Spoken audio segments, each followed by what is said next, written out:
Hello students, in today's lecture we will see the last point of the chapter thermal properties of matter, that means Newton's law of cooling.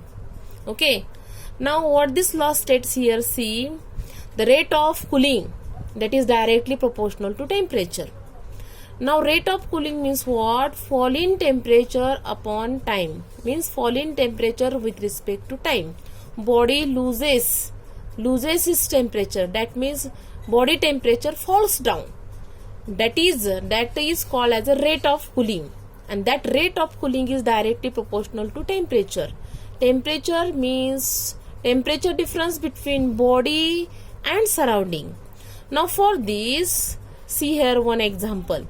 आता मुलांना इथं बघा काय दिलेलं आहे, rate of cooling जे असते ती काय असते, टेम्परेचरला डायरेक्टली प्रोपोर्शनल असते. मग रेट ऑफ कुलिंग म्हणजे काय बघा, fall in temperature with respect to time. म्हणजे टेम्परेचर, एखाद्या बॉडीचं टेम्परेचर काय होतं, फॉल होत जातं, म्हणजे डिक्रीज होतं, आणि त्याचा रेट जो असतो तो काय असतो, टेम्परेचर डिफरन्सला काय असतो, डायरेक्टली प्रोपोर्शनल. आता याच्यासाठी आपण एक एक्झाम्पल पाहूया बघा. सपोज एक बॉडी घेतली, त्या बॉडीचं टेम्परेचर आहे 50 डिग्री सेल्सिअस. त्याला आपण एका रूम मध्ये ठेवलं तर ते बॉडी काय करते, आपला त्याचा जो बॉडीचा टेम्परेचर आहे, बॉडी टेम्परेचर आहे, ती काय करते, हळूहळू काय करते, डिक्रीज करते. म्हणजे बॉडीचं टेम्परेचर किती आहे, 50 डिग्री सेल्सिअस. आणि सपोज आपण त्या रूम मधल्या सराउंडिंगचं टेम्परेचर किती आहे असं समजूया, 30 डिग्री सेल्सिअस आहे असं समजूया. मग बॉडी ज्यावेळेस टेम्परेचर लूज करते त्यावेळेस त्या बॉडीचं टेम्परेचर समजा आपण सपोज करूया की फर्स्ट ऑफ ऑल इनिशियली काय होतं की ती बॉडी काय होते, हळूहळू काय करते, टेम्परेचर लूज करते. आणि सपोज त्याचं किती, बॉडीचं टेम्परेचर किती होते, 40 डिग्री सेल्सिअस. आता याच्यावर आपण काय करूया, स्टेटमेंट करूया. आता इनिशियल रेट ऑफ कुलिंग म्हणजे फर्स्ट ऑफ ऑल बॉडीचा जो रेट ऑफ कुलिंग आहे तो डायरेक्टली प्रोपोर्शनल कसा आहे बघा, किती आहे बघा बॉडीचं फर्स्ट ऑफ ऑल टेम्परेचर कसं आहे, कुलिंग होण्याचा, त्याचा कुलिंग होण्याचा रेट किती आहे, बॉडीचं टेम्परेचर किती आहे, 50 डिग्री सेल्सिअस. आणि त्याचं सराउंडिंगचं टेम्परेचर किती आहे बघा, डिफरन्स, आपल्याला डिफरन्स घ्यायचा लावलाय. म्हणजे इनिशियल बॉडीचं टेम्परेचर आणि तुमचं सराउंडिंग टेम्परेचर, ह्या दोन्ही टेम्परेचरचं काय घ्यायचं आहे आपल्याला. समजा ह्याला टी आणि टी मायनस जरी आपण सपोज केलं, किंवा या बॉडी टेम्परेचरला आपण थिटा सपोज केला आणि याला काय सपोज केलं, थिटा 0 असं सपोज करूया. बॉडीचं टेम्परेचर कशाने डिनोट करूया, थिटाने, आणि सराउंडिंगचं टेम्परेचर कशाने डिनोट करूया, थिटा 0. ओके मुलांनो. मग बॉडी काय करते, पहिल्यांदा फर्स्ट ऑफ ऑल तिचं इनिशियल टेम्परेचर किती आहे, थिटा म्हणजे 50 डिग्री सेल्सिअस आहे. हळूहळू ती बॉडी काय करते, टेम्परेचर लूज करते. म्हणजे त्याचा रेट, कुलिंग होण्याचा रेट काय होतो, डिक्रीज, व्हेरी होते, ते व्हेरिएबल. नेहमी रेट ऑफ कुलिंग जो असतो तो कसा असतो, व्हेरिएबल असतो, चेंज होत असतो. मग ह्याचा काय होतं, हळूहळू टेम्परेचर लूज होतं, ते टेम्परेचर आपण 40 डिग्री सेल्सिअस झालंय असं काय करूया, सपोज करूया. मग पहा इथं initial rate of cooling is directly proportional to, आपण काय लिहितो इथं, टेम्परेचर डेल्टा टी. आणि डेल्टा टी कसा काढतो आपण, दोन टेम्परेचर मधला डिफरन्स. कसा काढतो, दोन टेम्परेचर मधला डिफरन्स. मग सांगा मला फायनल टेम्परेचर त्याचं किती आहे, किंवा त्याचं सुरुवातीचं टेम्परेचर किती आहे, थिटा 50, आणि सराउंडिंग टेम्परेचर किती आहे, 30. 50 मायनस 30 म्हणजे किती येईल, 50 minus 30 that is 20 degree initial त्याचा कुलिंगचा. आणि फायनल रेट कसा आहे, डायरेक्टली प्रोपोर्शनल टू त्याचा किती आहे, बॉडीचा सुरुवातीचा किती आहे टेम्परेचर 50, आणि हळूहळू त्याचा रेट किती होतो म्हणून सांगितलंय 40. 50 minus 40 that is 10 degree.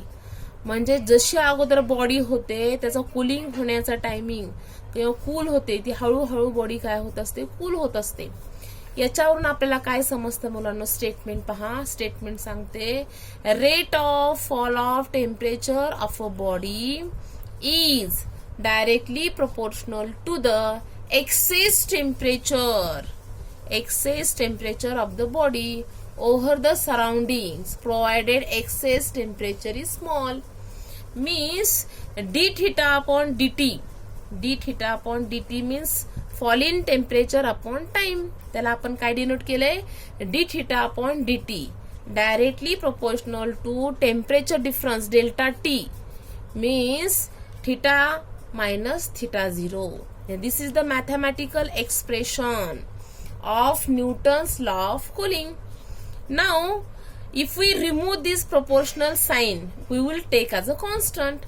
What is the constant here? See, d theta upon dt is equal to k in bracket theta minus theta 0, where k is called constant of proportionality. Now, we will see this Newton's law of cooling by experimentally, students. So, that's all. For that, I will take this calorimeter. See this calorimeter. In this calorimeter, there is a water here. Water is filling. And this is thermometer.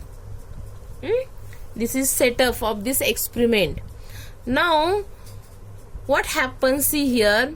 This calorimeter is up to two-third of its capacity will be with boiling water. Boiling water we will take this in this calorimeter.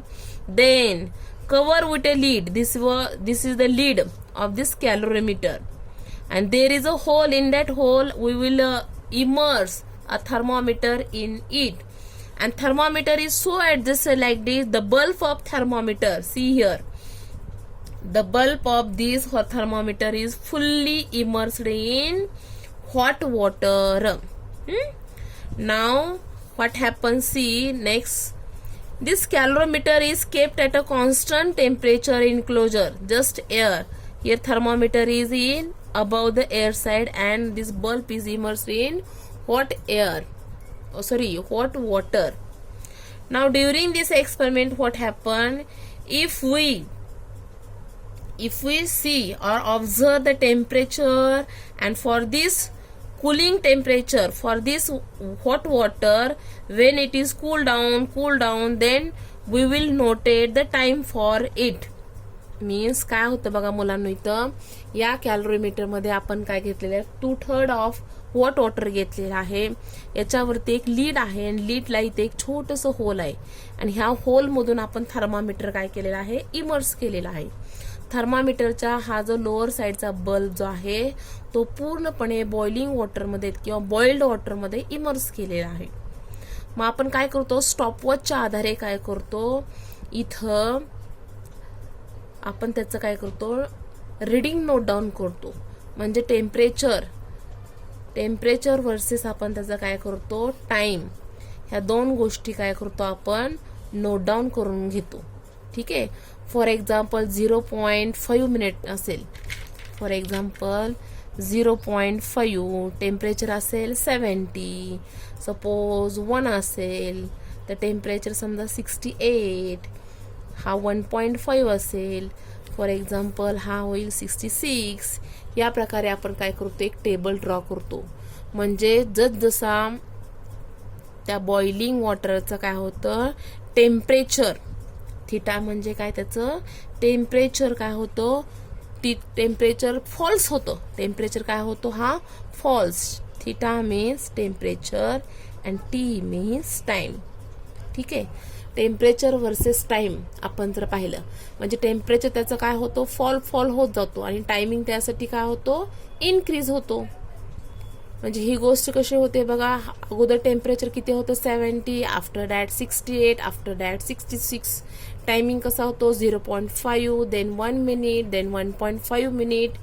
जर आपण ह्या temperature versus टाइमचा जर graph plot केला, पहा, this is Y axis and this is X axis, Y axis and this is X axis. On this Y axis I will take the temperature, temperature, and on this x axis if I take the timing for which the temperature falls, and if I draw the graph, how the graph nature बघा, ग्राफचं nature कसं होतंय बघा, असा आपल्याला nature मिळते. म्हणजे graph सुरुवातीला कसा होतो, बॉडीचं टेम्परेचर सुरुवातीला कसं असतं, जास्त, नंतर कमी कमी कमी कमी कमी कमी होत जातो. आणि जर हे पॉइंट आपण सर्व पॉइंट काय केले, पेन्सिलच्या आधारे आपण जर हा सर्व पॉइंट आपण काय केले, जॉईन केले, तर आपल्याला काय मिळतो, एक प्रकारचा काय मिळतो, कर्व. त्याला आपण काय म्हणतो, कूलिंग कर्व. त्याला काय म्हणतो आपण, कूलिंग कर्व. म्हणजे टेम्परेचर जसं फॉल होतो तसं टायमिंग त्याला काय होतो, वाढत जातो. आणि या कूलिंग कर्वला जर आपण टँजंट ड्रॉ केली, if we draw the tangent to the curve to a suitable point, then we get slope of tangent d theta by dt at that temperature theta. याप्रमाणे आपल्याला तो काय मिळतो, आपल्याला डी थिटा आपण डी थिटा आणि D टीचा काय मिळतो, आपला ग्राफ मिळतो. आणि तो या प्रकारे जर आपण नेक्स्ट ग्राफ जर काढला त्याच्यावरून तर आपल्याला या प्रकारे मिळतो. समजा हा आहे तुमचा वाय ऍक्सिस, हा आहे तुमचा एक्स ऍक्सिस, आणि इथं जर आपण डी थिटा, आपण डी टी, आणि इथं काय घेतलेलं आहे, हा तुमचा ओरिजिन 0 0, आणि इथं थिटा दाखवलेला आहे.